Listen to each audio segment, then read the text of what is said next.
What if the reason your MPG tanked isn't your car? It's your injector's spray pattern lying to the ECU. Today, we'll use a Japanese idle learn procedure and a DIY injector clean to fix the lie, then prove it with an UltraGauge watching MPG and GPH every second. No new parts, no dealership visit.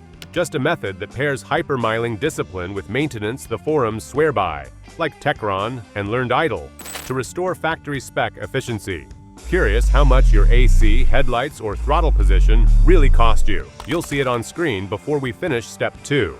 Before we move on, please take a moment to subscribe to the channel and like the video. If your engine runs fine but drinks 20% more fuel, what invisible failure is stealing your range at every red light? Start at the nozzle. A healthy injector fires a tight cone under high pressure, not a spray can splatter.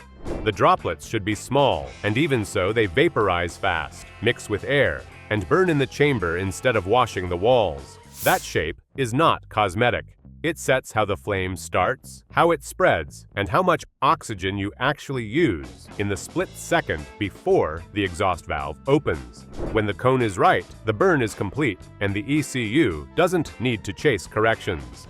Real life drifts from that standard. Varnish and carbon creep onto the pintle and the tiny orifices, bending the cone and carving channels. The mist turns into pencil streams that slice to one side and smack the cylinder wall.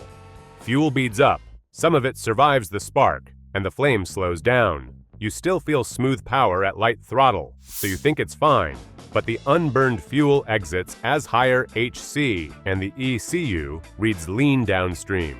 That's where the quiet theft starts. Watch it in slow motion on a bench rig. A clean unit throws a symmetrical umbrella, dense in the center and feathered at the edges. The fog hangs and flashes off as if it wants to disappear.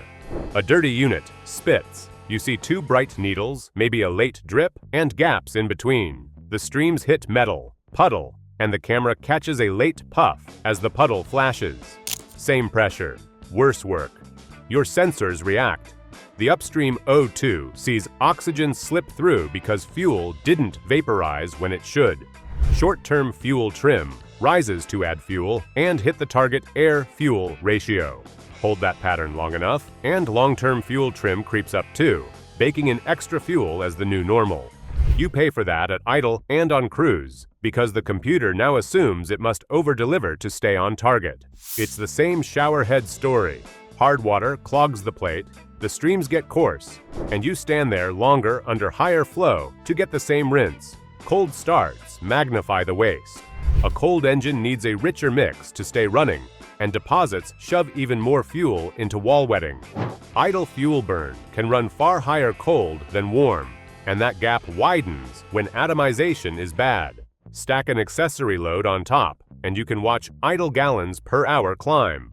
Kick the AC on, and the compressor asks for torques at idle, so the ECU opens the throttle blade, adds fuel, and you watch GPH tick up.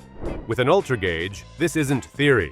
You'll see GPH, instant MPG, throttle position, intake air temperature, and coolant temperature move together on a cold morning with the defroster running. So here's the plan you'll see on screen.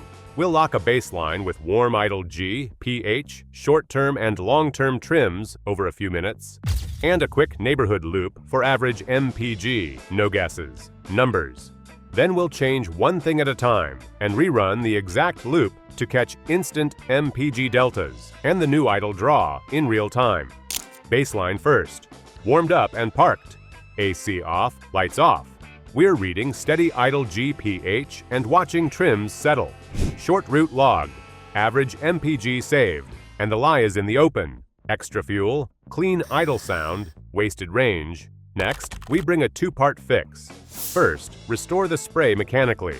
Then, use a Japanese-style idle learn to make the ECU drop the baked-in extra and aim true again. What if you could reset both the hardware and the brain, no parts, no dealer, and watch GPH drop in real time? Part 1 is mechanical. Start with the least invasive step, a tank run of a detergent that actually dissolves deposits. Use a PEA-based cleaner added to fresh fuel and give it a full tank to work under normal driving. If the trims and idle GPH barely move after that, step up. A direct rail cleaning kit disconnects the car's fuel supply and feeds a pressurized can of cleaner straight through the injectors at operating pressure. That bypasses the tank and lines and focuses on the nozzle and internal passages. If you want a reference standard, shops use bench rigs that remove the injectors and test flow, spray pattern, and balance, then clean them ultrasonically and retest. Those rigs simulate pulses at different duty cycles and show you numbers for each cylinder, so you can spot a weak link. Before any of that, respect the rules. Open a fuel system only after relieving pressure, so you don't wear a mist of gasoline. Pull the negative battery terminal, so a stray spark doesn't turn a small mistake into a big one. If the car is turbocharged, let it cool and idle before shutdown. Heat soaks the turbo and bakes oil when you cut it hot. Give it a minute after a hard drive, and you keep bearings happy. None of this is exotic, but it's non-negotiable. You'll see the payoff on a bench demo clip. Pre-clean, the injector throws a lopsided pattern with a late drip that hangs off the tip.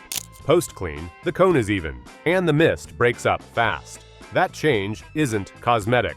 It changes how much fuel actually vaporizes during that short window before spark, which changes how the ECU reads oxygen and trims fuel in the next cycle. Use cleaners with real chemistry. PEA-based solutions, like the well-known Techron, have a track record for deposit removal. People swear by a lot of labels, but the effective ones list PEA and publish that it survives combustion to reach hot metal and break carbon. Run it per the bottle, then check data.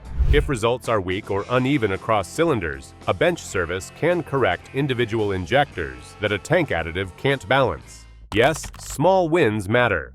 Higher tire pressure and pulling a roof rack, trim drag and help at speed. But a corrected spray pattern redefines the engine's baseline every second. Idle to cruise, because combustion starts cleaner, faster, and needs less enrichment to stay stable. Now bring in the lie detector. An UltraGauge gives you GPH, instant and average MPG, coolant temp, intake air temp, throttle position, and fuel trims. Run the same loop every time, same start temperature, same stops, same speeds, and log. After the mechanical clean, you want warm idle G, pH lower than baseline, STFT steady near zero at idle and cruise, and LTFT drifting down over the next drives, as the ECU stops assuming it needs extra fuel. If trims still hunt, Part 2 matters. Part 2 is a Japanese-inspired idle learn.